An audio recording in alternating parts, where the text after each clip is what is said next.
سفر کے دوران ایک قافلہ اندھیری سرنگ گزر رہا تھا کہ ان لوگوں کے پیروں میں کنکریاں چبھیں۔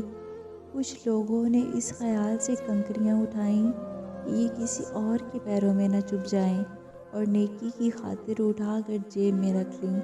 کچھ لوگوں نے زیادہ اٹھائیں اور کچھ لوگوں نے کم۔ جب یہ قافلہ اندھیری سرنگ سے باہر نکلا تو کیا دیکھتے ہیں کہ جیب میں جو پتھر رکھے تھے وہ اصل میں ہیرے تھے۔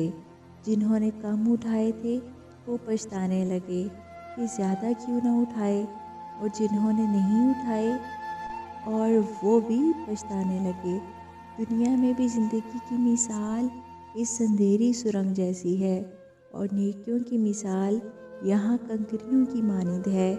اس زندگی میں جو نیکی کرو گے وہ آخرت میں ہیرے کی طرح قیمتی ہوگی، اور انسان ترسے گا کہ اور زیادہ کیوں نہ کیں۔